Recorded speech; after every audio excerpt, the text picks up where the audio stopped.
Welcome to the Market Money Magnet guys.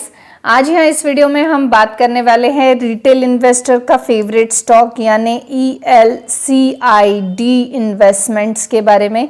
ELCID investments जो है हम इसका नेक्स्ट ट्रेडेड प्राइस भी देखेंगे, एज वेल एज हम ये भी देखेंगे क्या हमने जो लास्ट वीडियो में प्रिडिक्ट किया था उसी प्राइस पे ये ट्रेड हुआ है या नहीं। और ये स्टॉक जो है ये बहुत से लोगों को नहीं मिलता है, लेकिन ऐसा नहीं है कि सभी को नहीं मिलता, बहुत से लोगों को मिलता भी है। मुझे कमेंट सेक्शंस में कमेंट रहते हैं कि उनको जो है स्टॉक बाय हुआ है।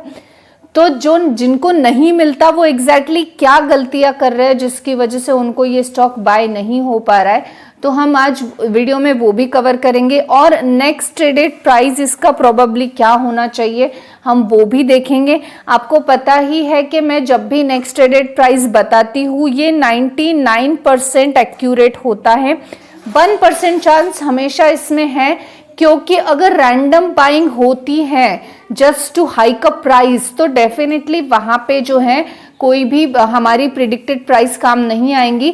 लेकिन अगर मैक्सिमम सेल आउट आता है तो डेफिनेटली हमारी प्रिडिक्टेड प्राइस पर ही आएगा। इतना एश्योरेंस मैं आपको 99% यहाँ दे सकती हूँ। सबसे पहले हम देख लेते हैं कि हमने जो लास्ट ट्रेडेड प्राइस बताई थी लास्ट वीडियो में क्या उसी पे ट्रेड हुआ है या नहीं। आप यहाँ पे देख सकते हैं गाइस कि हमने जो लास्ट वीडियो में ट्रेडेड प्राइस बताई थी उसी प्राइस पे यानी 3 रुपीज़ और 37 पैसे पे ही ये ट्रेड हुआ है, यानी हमने बताई हुई प्राइस एक्यूरेट निकली है। अब ये एक्यूरेट निकली है तो हमें ये देखना ज़रूरी है कि कितनी क्वांटिटी सेल हुई है।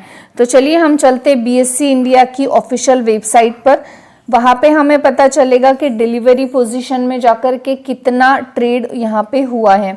हम यहाँ पर आ चुके हैं डिलीवरी पोजीशन पर, आप यहाँ देख सकते हैं। और डिलीवरी पोजीशन में 1000 की क्वांटिटी सेल हुई है और 100% की डिलीवरी भी हमें देखने को मिल रही है।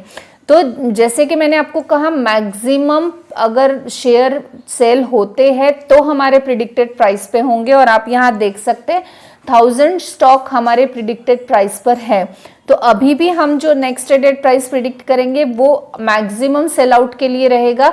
अगर रैंडम एक स्टॉक 2 स्टॉक सेल करती है तो ये जस्ट टू प्राइस हाइक करने के लिए होता है, और ये किसी भी रैंडम प्राइस पे होता है ताकि रिटेल इन्वेस्टर जो है यहाँ पे कंफ्यूज हो जाए और नेक्स्ट ट्रेडेड प्राइस जो है वो अप एंड डाउन कर पाए जो है कंपनी, और वहाँ पे गुमराह होने की वजह से हम एक्यूरेट बाइंग नहीं कर पाते और मैक्सिमम लोग इस वजह से भी स्टॉक बाय नहीं कर पाते।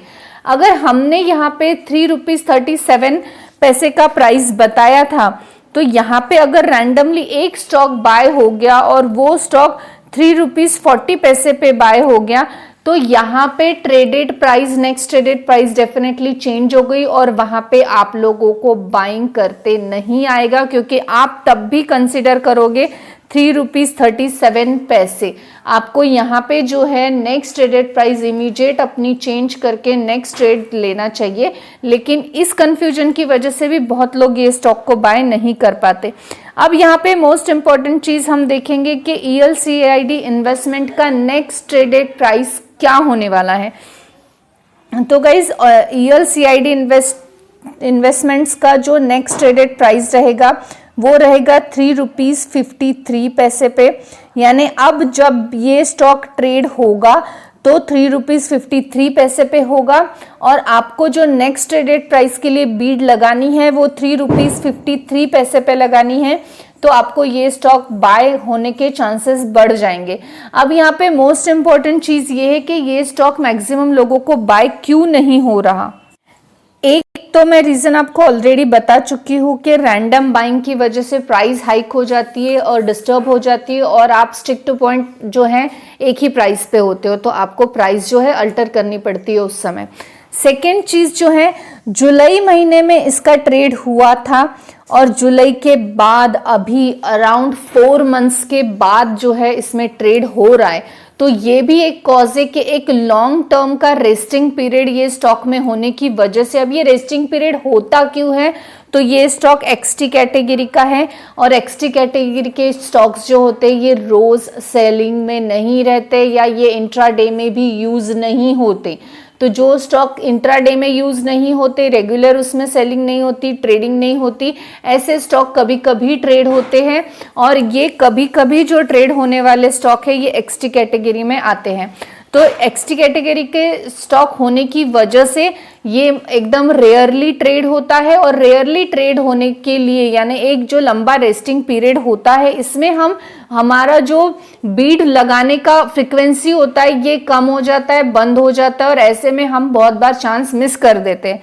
साथ ही साथ जो हमें आफ्टर मार्केट क्लोजिंग का जो हमें ऑर्डर लगाना होता है वो ऑर्डर भी सबका टाइमिंग प्लेटफॉर्म के हिसाब से अलग अलग होता है। यानी हम AMO ऑर्डर की बात कर रहे हैं, आफ्टर मार्केट ऑर्डर। अब ये जो मार्केट का टाइमिंग है आपके प्लेटफॉर्म के हिसाब से अलग अलग है और फर्स्ट कम फर्स्ट सीट होने की वजह से जिनका ऑर्डर जो है close to market closing time पे लगेगा उनको अपॉर्चुनिटी यहाँ पे फर्स्ट मिलने के चांसेस यहाँ पे देखने को मिलते हैं। सेकेंड, यहाँ पे डिमांड और सप्लाई अलग अलग है, समझ रहे हो। डिमांड बहुत है ये स्टॉक की लेकिन सप्लाई ही कम है, यानी बाय करने वाले बहुत लोग हैं लेकिन सेल करने वाले नहीं के बराबर है। अब वो क्यों नहीं के बराबर है ये आपने मेरे प्रीवियस वीडियोस में देखा ही होगा, नहीं देखा है तो आपको वीडियोस की लिंक सारी डिस्क्रिप्शन में मिल जाएगी, वहां से आप जाकर इसका फंडामेंटल से लेकर बाकी कॉज भी देख सकते हो। तो ये रीजंस की वजह से हम जनरली देखते हैं कि ये स्टॉक बाय नहीं होता, बट ऐसा नहीं है कि ये स्टॉक बाय नहीं होता तो हमेशा नहीं होगा। स्टॉक को आपको बाय करने की कोशिश करनी है, कंसिस्टेंसी से करनी है, पूरी स्ट्रैटेजी के साथ करनी है। अगर आपको जानना है इसकी स्ट्रैटेजी क्या होनी चाहिए तो उसकी भी एक स्पेशल वीडियो बनी हुई है, लिंक आपको डिस्क्रिप्शन बॉक्स में मिल जाएगी, वहां जाकर आप देख सकते हैं कि इस स्टॉक को बाय करने की परफेक्ट स्ट्रैटेजी क्या है। तो इसके जब पूरी स्ट्रैटेजी के साथ आप इसको बाय करने की कोशिश करेंगे तो डेफिनेटली मिलेगा आपको ये स्टॉक। आपको नेक्स्ट ट्रेडेड प्राइस मैंने ऑलरेडी बता दिया है, 3.53 रुपीस और स्ट्रैटेजी भी आपको ऑलरेडी पता है, नहीं है तो आपको डिस्क्रिप्शन में जाके लिंक चेक करके स्ट्रैटेजी सीख लेनी चाहिए और डेफिनेटली ये स्टॉक को बाय करने की कोशिश करनी चाहिए। आई होप गाइस आपको इन्फॉर्मेटिव लगी होगी।